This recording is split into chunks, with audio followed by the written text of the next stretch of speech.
You're listening to One Free Family, a new take on peaceful parenting, where you can hear ideas for helping to raise free, independent, and peaceful children. Visit onefreefamily.com to connect and listen. Here are your hosts, James and Taylor Davis. Hello, this is James from One Free Family, and today we have a slightly different episode. You'll notice that instead of Taylor joining me, we have a different guest, and that's my friend and co-founder of Camp Stomping Ground, Sylvia van Meerten. I guess I should have asked how to pronounce your last name, Syl. Is that correct? That's perfect. I hope so. See, even if it wasn't, we'll just go with it. We've talked about Stomping Ground on the show a lot before, but Syl, I think you're actually better known for probably most of the other work that you've done, particularly in the autism space. So do you want to take a second and just kind of introduce yourself to our listeners? Well, sure. So I guess, to start with, I feel like I'm not really a founder of Stomping Ground, since I feel like I just went there that first summer and you helped us plan it and get it off the ground, and you did put in a lot of work in that initial summer. So you get to be a co-founder whether you want to. Did more work than me about it. And I was so pregnant. Right, but you still can't scrub it from your resume. That's not going to work here for the purposes of this discussion. Okay, well, anyway, my work in the autism world started basically when I was about 18. I took a one-on-one gig in Ann Arbor, Michigan with a little girl who had autism. I didn't know much about it, but I learned a lot and I really liked it. And then I went on to study a lot more about autism and get to know more and more people on the spectrum, and eventually founded my business, Empower Autism, in 2008, I think, in Asheville, North Carolina. And the practice has evolved. It started out being mostly working with kids and families. And now I do mostly work with adults on the autism spectrum who are employed or looking to start their own business or looking to kind of build a life that fits their brain, which is the work that I do outside of the autism space too, doing career coaching and counseling for people who also want to make their life match their brain. Yeah, well, I think it's really interesting. And I think a lot of what we talk about on this show is about helping people to help their lives match their brain. And I think that a lot of folks are willing to listen about taking a different approach or trying unusual things when it comes to kids with special needs or kids with autism, or however you sort of want to define it. But when it comes to people in that neurotypical category, people are a little bit more reluctant. I'm brought back to that first session where I heard you speak about autism at Camp Stomping Ground's first ever inaugural season.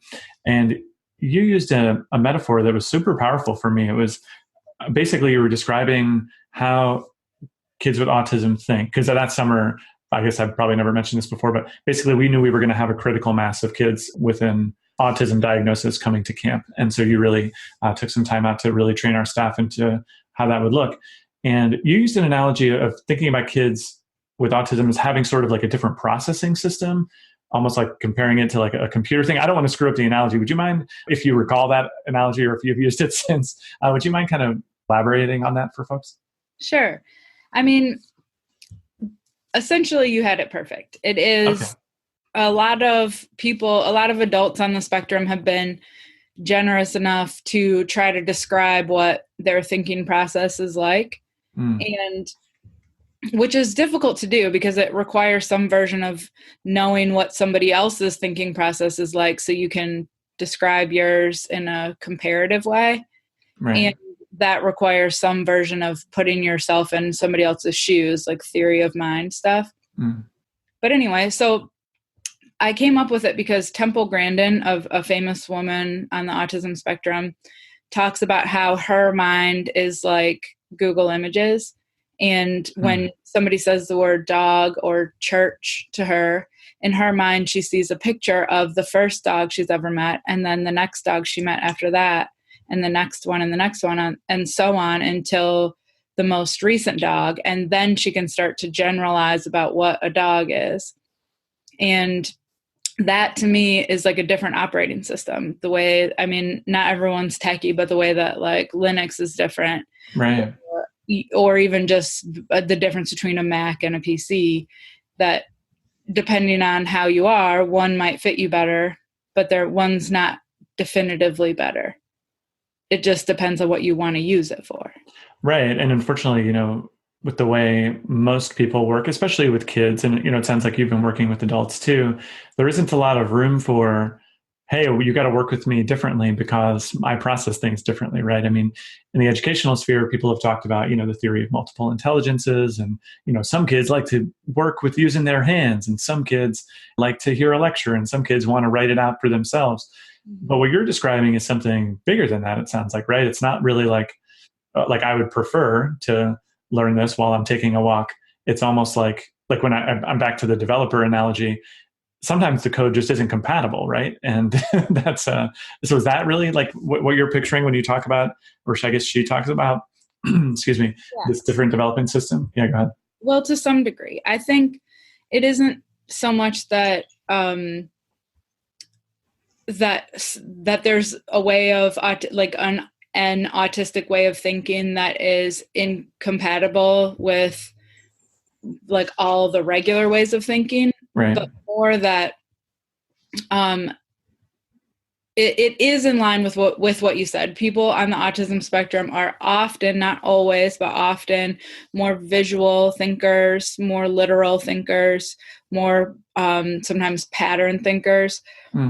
But it's also that they are not always prioritizing the like social nuance that needs to happen in order to request a different way of interacting. So often the spaces that are more open to diversity, different kinds of kids, a different educational approach, there's a lot of sort of subtle hidden curriculum in those spaces about the way we treat each other. So it's true that a teacher at an open school or a leader at a homeschool group or what have you might theoretically be more open to a different way of thinking. It's usually comes with these sort of unspoken caveats that are, if you know the right emotion words to describe how you're feeling, then you can get away with almost anything. Or if you can be really kind to everyone else involved, and if you can get your needs met without inconveniencing everyone, then it's okay to have those needs. But that if you're sort of rough around the edges in the way you treat people, then all of a sudden those communities are closed to you, because often all of us don't have a lot of practice laying out exactly what we expect socially because we think it should be obvious. Yeah. Well, isn't that a powerful... I mean, it's so funny. I think the reason I was so excited to talk to you about this stuff in the context of our podcast, which really isn't about necessarily directly about working with kids with autism, is it just seems like the areas of emphasis in working with kids with autism can actually be applied to working with all kinds of people. And that's what makes it so exciting for me, because what you're talking about basically is laying out expectations for people, right? And doing so really explicitly in a way that communicates to them, well, not only, are you going to be listening and kind of taking notes and expected to do the homework, but you also can't just yell out loudly if you feel a little bit frustrated in the middle of class, where many people will intuit that lesson from the time they're very young. Like, you're a parent of young kids too. I teach my toddler that stuff all the time, right? And people can tolerate that behavior from a 2.5-year-old in a way that they would never tolerate it from a 9.5-year-old, right? But are you saying that by establishing these kind of expectations or communicating in a different way, like, have you seen successes in working with that population? Yeah, like by being more explicit, or like what's the recommendation there? Yeah, I think, yes, being more explicit, but also being aware of what the expectations are and if they really matter, and maybe so that the space could be accessible. Because just like joining a culture that you're unfamiliar with, you don't have, if you're trying to make sure you're getting all the cultural things right, you don't always have a lot of bandwidth left over for also learning some kind of academic thing. Right. And I don't think that the goal for people with autism should be to pretend to not have autism, in the same way that I think it isn't fair for people who identify in any way should have to pretend like they don't identify that way in order to be accepted in a space. Yeah, that was another super powerful observation that I remember you making. This was a mind-blowing one for me, because I'd worked on and off with kids with special needs just in general through my time in summer camping. And I remember always having this feeling of, and I don't even know exactly if I could put my finger on it, but almost like sadness, or like this deep feelings of sympathy for these folks, and thinking like, man, how am I going to get them to act normal? How am I going to get them to, if this autistic kid, let's say, is going to grow up and try to get a job someday, how can I like help him figure out how to just be like everybody else, basically, right? Because I'm, I guess, putting myself in his shoes and picturing how embarrassed I would be if I was standing up on the bench and flapping my arms or something, right? And hearing you talk about it in a much more empowering way, like the idea that that's not a broken state of being, right? Like that's not something that necessarily needs to be fixed. It's just more, but like it's a perspective thing or something. I don't know. Does that make sense what I'm saying? Like I just felt like, and I don't know if this is the way most people are who haven't ever been formally trained to work with kids that have autism or special needs in general, but like I feel like my approach in hindsight was like totally backwards. Well, most people are thinking about it that way. And even when we're coming from a really empathetic place, when we accidentally offer a lot of helpful suggestions or small corrections or other ways of doing things all day long, the overall message that we send is you're not good enough. And what we know about learning and confidence and achievement is that self-esteem is one of the biggest factors in a person's success.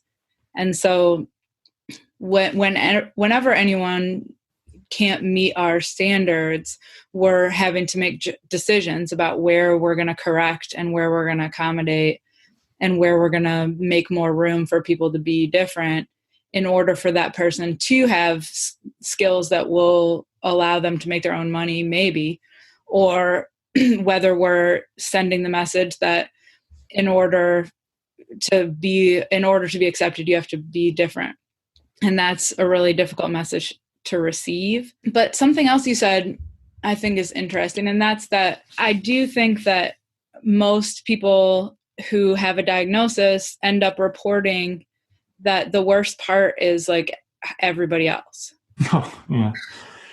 And that it isn't just in the same way that like if anything bad has ever happened to you and you have to tell people about it, like anything sad, that the worst part is like, yeah, looking at your Rolodex and all the people you have to call and tell them, basically. Yeah, and then like the weird stuff they say back to you is like kind of awful. And one of the things that is a power dynamic about having a diagnosis is that if you have one, then suddenly almost everybody feels entitled to correct you or feels like they are more successful than you inherently or better than you.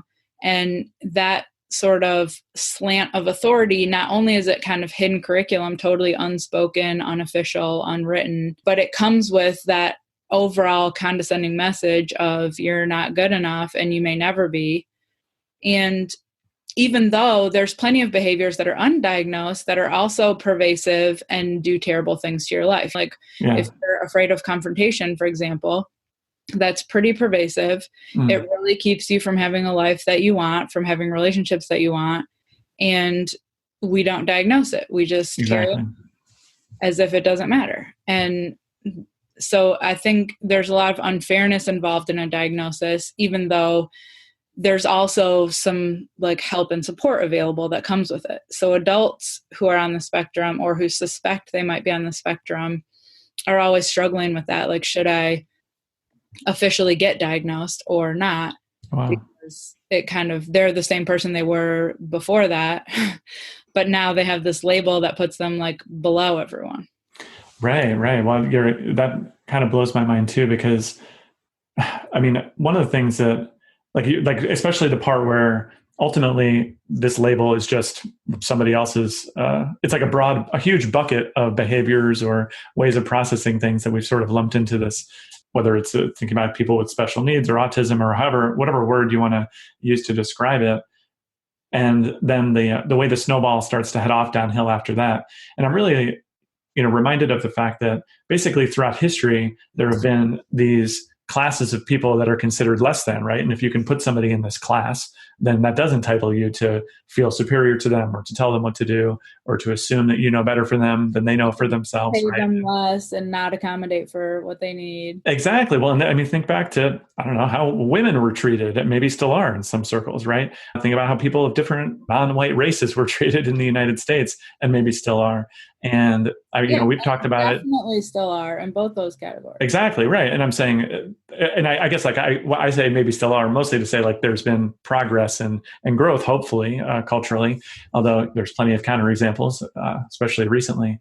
And, we would argue on this show a lot that the adult to child relationship is much the same way. Being a child is something as obvious as your race, or probably even more obvious than your gender in some ways. And the people, as soon as they see you're a child, feel entitled to all sorts of microaggressions or different little ways that they can treat you as less than. And that hidden curriculum that you talk about, it really is. It's everywhere, right? It's in, like, people are looking to establish a power dynamic in almost every relationship. And sometimes it's for nefarious reasons, but sometimes it's actually, like, I would argue, I'm putting myself back into James in 2005 mode, or maybe James prior to meeting you mode. I was definitely assuming the powerful role in that power dynamic with autistic kids, but it wasn't I didn't have bad intentions. That was kind of my understanding of things, right? So what do you say to people who were like me at that point, who are looking to do the best for kids with a diagnosis like this, or just who process things differently in general, and we have the best intentions, but we're kind of like at a loss as to how to apply this, Well, I think that getting to know, like, finding autistic communities is one really powerful thing you can do for your kid, getting to know adults on the autism spectrum and finding spaces where your kid can be valued in either autistic only spaces or spaces where neurodiversity is valued on purpose, and conversations are had about where to show respect and where to show support. Okay.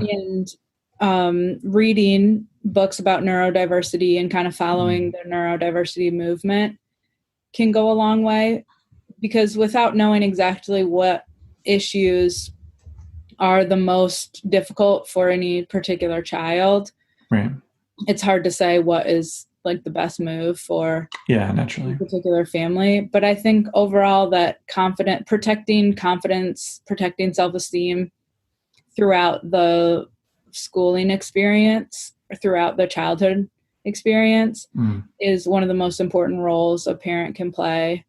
Because we, as a global community, our social skills are not that apparent. Yeah. And we have a lot of big problems, globally speaking. And we actually need people that think differently naturally, or at least we need people who are having new ideas, thinking differently, to help us solve our global problems. But and there's groups of people that are naturally thinking differently. Meanwhile, the rest of us are like having to unlearn a lot of things in order to think outside of the box. It's like a real strain for us. Right.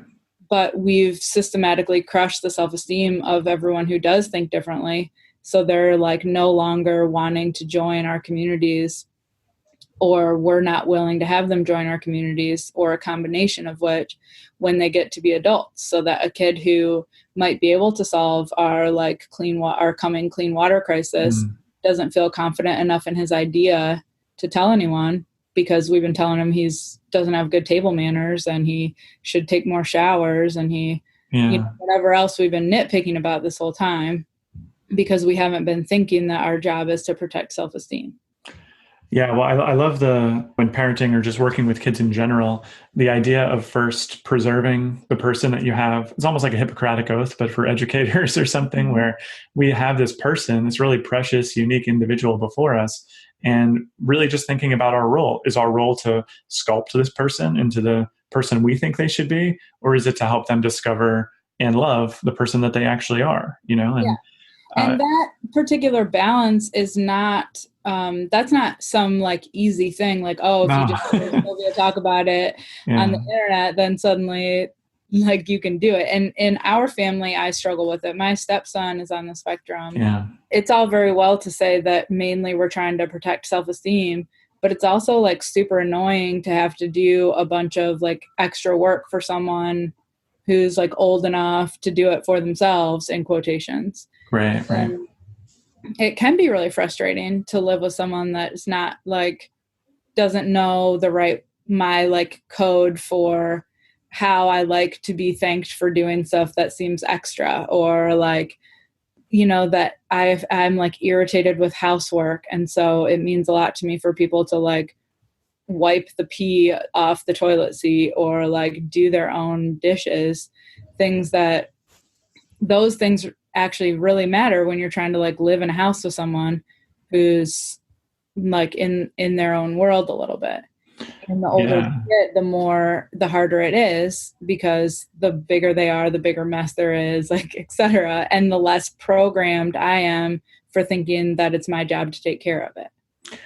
Well, right. And I think, I mean, there's so much there to unpack, but I think like the really valuable thing I take from what I've learned from you is that, okay, so first of all, it's okay to feel frustrated because none of us are superhuman. And I'm sure if you've been working with kids with autism for 10 years plus, and it hasn't been easy, or still isn't easy for you now, I can probably have a little bit of understanding and patience for myself as someone who does this less frequently or is maybe a little bit more new to it.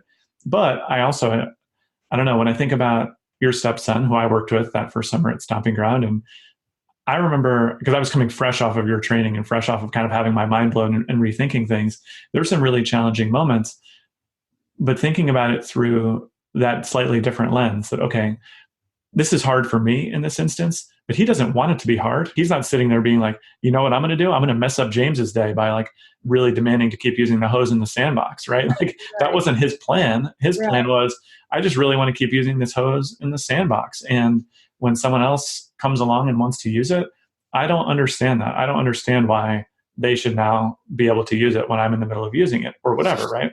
Right. It helps me to take a much more compassionate view of him, because where in the past I might have viewed that as like this distinct emotion or way of being, I would call selfishness, right?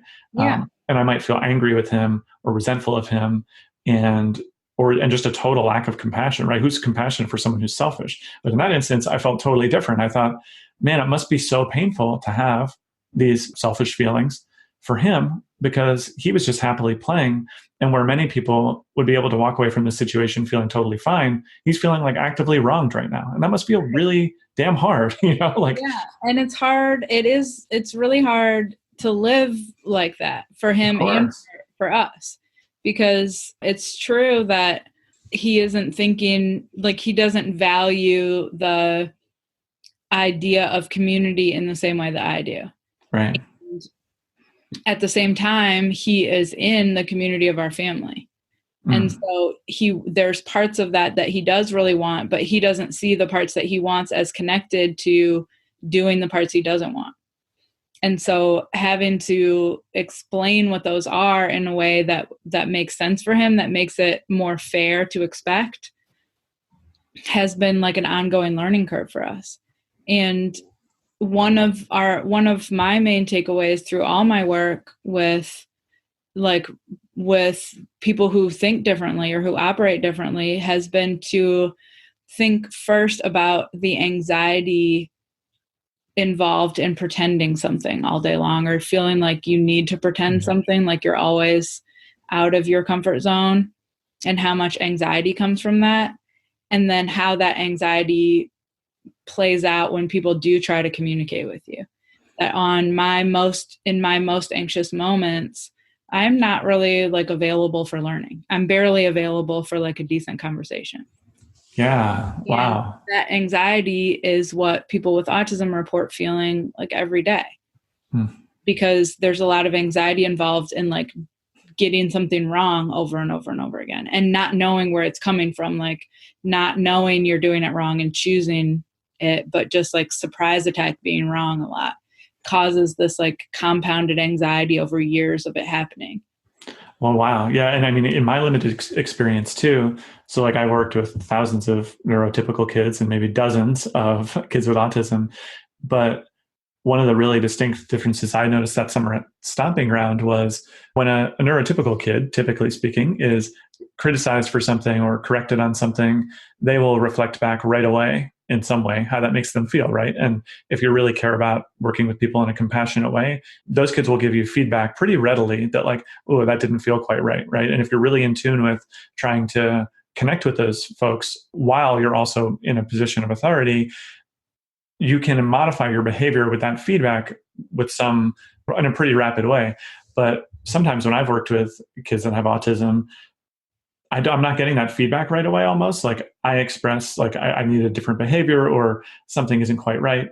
And maybe they don't respond at all. Or if they do, it's like in a one-word answer. And I'm not totally clear that they understood what I was saying. And maybe I'll press the point even further. And there'll be almost no response. But then eventually there's like a really, really heightened response to something that feels like a small thing. And maybe in their mind, it's like the fifth thing that they've heard and they've just had enough at this point, or they're just overwhelmed with the corrections and the criticisms. Maybe they came from other people, but then we're just in just a total panic state where there's no connection whatsoever. Right. And then I feel even more lost. So can you talk about, like, does any of that make sense to you? Or? Yeah, absolutely. It's so common too, because especially when people are coming from the kind of community where a like emotional verbal connection is the like currency of the community kind of. Yeah. It means like that it's almost like when an adult offers the like, this is more what I expect, like you didn't do what I expected, this is what I expected. Right.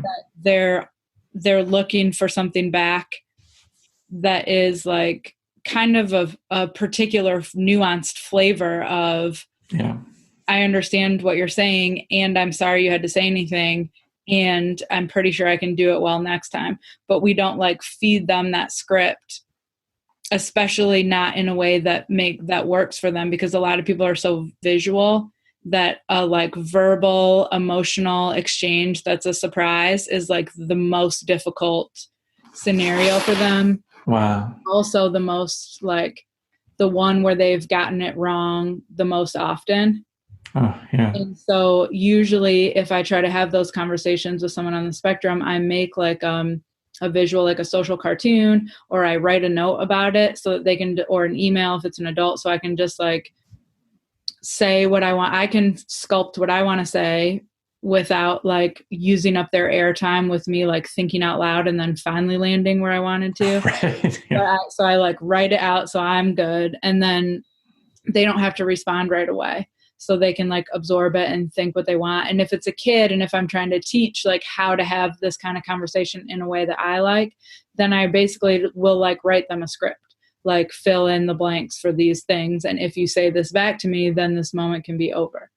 So now in that moment, is your intention to do you feel like there's growth and understanding on their part when you give them the script, or is it more just to like help equip them with the tools for if they encounter a situation like this in the future, or a little of both? A little of both. Like when it's my kid, I'm like, if we're going to live together forever, you have to know how to apologize for stuff that like hurt my feelings. And because it's hard for me to let it go. Like I already did a bunch of work to try to let it go with you not apologizing, and I need something back from you. Okay. So I'm not going to be like a jerk about it, but I'm just going to teach you how to do it. Just like the same way that women domesticate their husbands into, this is what I need from you in order to feel loved, is like pick up your clothes and put them in this basket. Yeah. Well, but I think that's like a nice, I don't know. Cause on one hand I hear that and I'm like I would like, and again, this is maybe where there are differences between working with kids who kind of will learn this more intuitively and kids who need more direction. But when it comes to apologies in particular, the way I've always framed it with my kids, even when they're very young, is basically like when you have these feelings of feeling sorry, and I kind of describe you verbally what that really means. Like, I wish I didn't hurt you. I have intentions to behave differently in the future. When you have that feeling, or especially if it really upsets someone, here's how you can kind of communicate that. Basically, it's like you have this emotion or this feeling, and you're not very good, or you don't have the tools to kind of convey that feeling very well. So why don't I try to help? And I think we've had pretty good success with that. Because I think also, like, one of the things I've tried to work with my kids on is like, people will know if you're just saying sorry just to say it. And that's probably still better than not saying it at all in some cases. But I mean, yeah, we don't really make him apologize if he doesn't seem like he's sorry. yeah. But just like that, when he does, like basically the script is like, if you know you messed up something, I see. then this is like a way to make it go away. While like continuing to like scowl and stomp around is not making it go away. Sure. Yeah, that makes perfect sense. Because I think people stay away from you, but it doesn't make the moment and like finish in a way that you're going to like it in another 15 minutes. Like kind of like how to close out a bad moment. Yeah, I really like thinking about it that way too, because I've seen a number of kids just from all walks of life just feel like they're trapped in that painful moment, right? Like they think they're there, they know they messed up, but they don't see any way to the part where we can all be nice to each other again. So. Totally. And that's like, yeah, kids of all walks of life and adults with all walks of life. Yeah, sure. So this brings me to my other like soapbox thing about meltdowns, essentially, because that's what we're talking about. Okay. So, and in families, a lot of times it's both parties have a little meltdown. But, you know, I think anyone who's ever slammed a door or yelled or said something that was too mean for the moment or huffed out of somewhere before it was really time to leave the conversation, or who's like cried at a moment that wasn't like entirely cry worthy or whatever it is, is a meltdown. And they're not just the jurisdiction of people who have a diagnosis or just kids or whatever. And I think we get pretty judgy about when someone kind of loses control, as if we're the only ones who are ever allowed to lose control. When I have a little meltdown, I just like don't want anyone to say much about it for quite a while. It's not that I don't think it's okay for them to have a reaction, but what I need is like some space to get myself back together. And I think a lot of times we don't give kids, any kid, especially a kid with a diagnosis, the courtesy of a period of quiet before we try to like process about it. Yeah, we have this intense sense of urgency around like getting that sorry now or getting that. Or just processing about it at all. Like, where were you coming from? I see you're upset. I'm upset. Any of that, that's really hard to do when you're still like in it. And it takes people quite a range of time before they're okay. But some people, it takes like a half a day. And especially when we're like taking care of other people's kids, that's hard to do, hard to give people that space. But I think it can really make a big difference in a show of respect to give people some space and to sort of even assume competence and like not talk about it. Like almost everybody of any diagnosis or not like knows you're like not really supposed to hit people. And so even if they do, they don't really need you to be like, hitting is not okay. Right. You know, they're like, yeah, why do you think I like went away into this other room and slammed the door?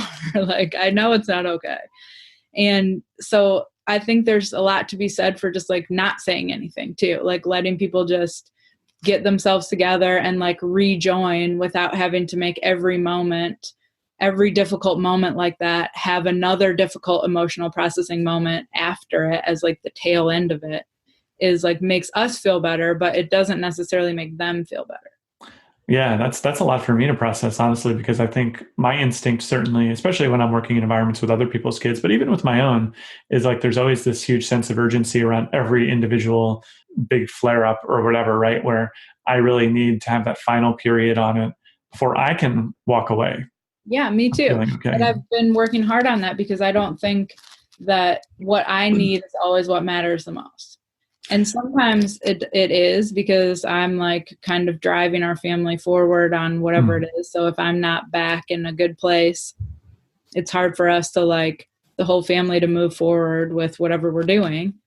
But at the same time, there's sometimes where I try to just be like, you know what, like, let's just move forward here. Sort of in that same like toddler mindset where sometimes a toddler will like have a thing and you don't exactly know why or whatever, but like you don't always have to process it. Sometimes you just move forward.